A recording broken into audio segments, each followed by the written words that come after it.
Apalagi nanti saya udah nggak PNS, lebih seru. Dukungan Juliman ayah Bima untuk anaknya usai kritik Lampung.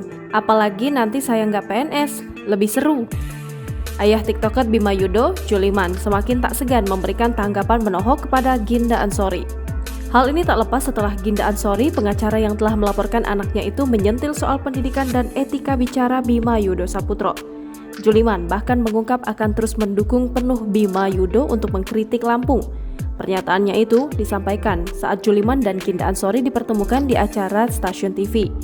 Juliman disebut tak bisa mendidik anak karena Bima dianggap berbicara kasar saat mengkritik Lampung oleh Ginda Ansori.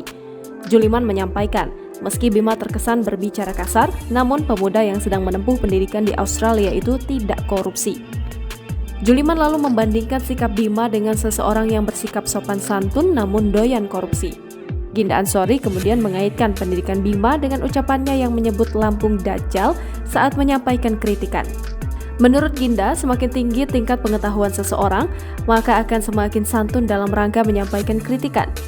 Mendengar ucapan itu, ayah Bima yang akrab disapa Juli nampak tak terima dan meradang. Alhasil, pria yang sempat diintimidasi oleh pihak pemerintah Provinsi Lampung itu langsung memaparkan soal pendidikan putranya yang diterima di sejumlah universitas luar negeri. Bahkan, Juliman mengungkapkan jika tingkat pendidikan di perguruan tinggi tempat Bima menimba ilmu saat ini jauh lebih baik dibanding universitas ternama di Indonesia. Atas tindakan Bima menyuarakan kritikannya untuk Lampung, Juliman sebagai ayah mengaku akan terus mendukung sang putra. Menurutnya, akan lebih seru lagi nanti ketika dirinya sudah tidak lagi menjadi PNS. Mendengar ucapan Juliman itu, para audiens yang hadir dalam program acara memberikan sorakan heboh kepada ayah Bima Yudo. Seperti diketahui, saat ini Bima Yudo Saputro masih berada di Australia untuk menempuh pendidikan. Kritik-kritik yang disampaikan Bima juga dilakukan secara daring melalui video yang dibuatnya di Australia.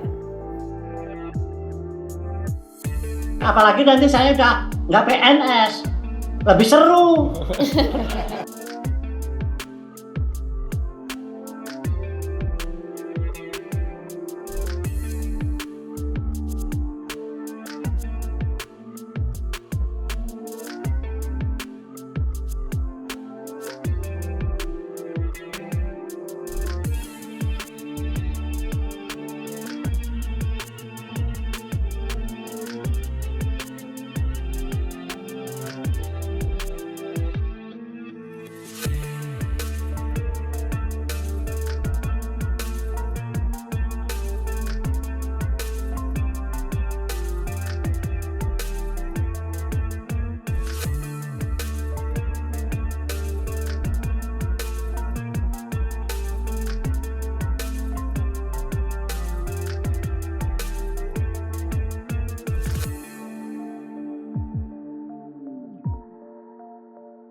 Jangan lupa subscribe, share, komen, dan like ya!